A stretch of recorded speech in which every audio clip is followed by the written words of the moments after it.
নমস্কার বন্ধুরা, আমি শ্রাবণী। আমি এখন আছি বত্তির বিলে। আর এই যে দেখছেন হাতে আমার ব্যাগ, এখানে রয়েছে বাবার জন্য খাবার। আমি মাঠে নিয়ে যাচ্ছি সকাল ৮টা। তখন আমি বেরিয়েছি বাবার জন্য খাবার নিয়ে। আর ২ মাস আগে আমি এসেছিলাম বত্তির বিলে, তখন বত্তির বিলের চেহারাটা ছিল ঠিক এরকম।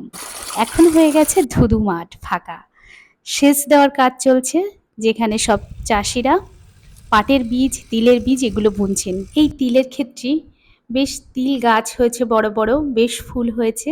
এই তিল ক্ষেতটা বেশ কিছুদিন আগেই হয়তো তিল বোনা হয়েছিল, এই জন্য বড় হয়েছে। কিন্তু চারপাশে এখন পেঁয়াজ তোলার কাজ শেষ হলো, আর এই যে সেচ দেওয়ার কাজ চলছে। আর আমি যেতে যেতে আপনাদেরকে কিছু কথা বলি। ছোটবেলায় জানেন তো বন্ধুরা, আমি যেতাম বাবার জন্য ভাত নিয়ে, সঙ্গে আমার ভাই থাকতো।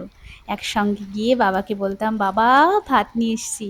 বাবা সাড়া দিতেন, তারপর একসঙ্গে বসে খেতামও। সে দিনগুলো কোথায় হারিয়ে গেছে, বড় হয়ে গেছি, এখন তো আর মাঠে আসা হয় না। তো ২ মাস আগে আমি এসছিলাম আর এখন এলাম। বত্তির বিলের প্রকৃতি অপূর্ব সুন্দর, সময়ে সময়ে নিজেকে অন্য অন্য রূপে ধরা দেয়। বর্ষার সময় বত্তির বিলের রূপ হয় অন্যরকম। আমাদের এই বত্তির বিল কিন্তু চাষের জন্য ভীষণই ভালো। যেমন পাট, পেঁয়াজ, ধান এবং শীতকালীন যে সবজি, এগুলো ভীষণই ভালো হয়। এখন যেমন পাটের বীজ বোনার কাজ চলছে, বর্ষার সময় এই পাট উঠবে। সেখানে এই বর্ষার জলেই বত্তির বিলে যে জল আটকে থাকবে আর কি, সেই জলেই পাট ধোয়া হয়। আর বত্তির বিলে তো সবাই মোটামুটি এখনই জানেন যে বত্তির বিল বিখ্যাত হয়েছে। রবিবার করে প্রচুর লোকের আগমন হয় এই বত্তির বিলে, নৌকা করে, নৌকো বিহার আর কি করে সবাই।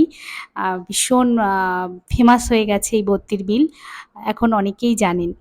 আর এইদিকে দেখুন পেঁয়াজের কাজ শেষ হয়ে এলো মাঠের প্রায়, তবুও কিছু হয়তো আছে, সেটাই এই গাড়ি করে যাচ্ছে। আর পথে দুটো ছোট্ট ছোট্ট বাবুদের দেখলাম, ছোট্ট বাবুরা লুঙ্গি পরে আছে, বেশ ভালো লাগলো। এই কথা বলতে বলতে চলে এলাম, এই যে আমার বাবা, ওই যে দেখা যাচ্ছে খাল থেকে আর কি জলটা মেশিনে করে জমিতে সেচ দেওয়া হচ্ছে, পাটের বীজ বোনা হয়েছে। বাবার কাছে গিয়ে বাবাকে বললাম, বাবা খাবার এনেছি। বাবার মুখে একটা সুন্দর হাসি দেখতে পেলাম। তারপর কিছু কথা বললাম জমির সেচ দেওয়ার ব্যাপারে, কত সময় লাগবে, খাবারটা কোথায় রাখবো, বাবাকে খেতে বললাম। কথা বলার পর এখানে বাবা সেচ দিচ্ছিল, সেখানে একটু পা ভিজিয়ে নিলাম। কি ঠান্ডা জল, খাল থেকে যে জলটা আসছে এত ঠান্ডা, পায়ে দেওয়ার সঙ্গে শরীরটা পুরো ঠান্ডা হয়ে গেল। আচ্ছা বন্ধুরা, কে কে আছেন আমার মতো ছোটবেলায় বাবার জন্য মাঠে ভাত নিয়ে এসছেন, তাহলে একটু কমেন্ট করে জানাবেন।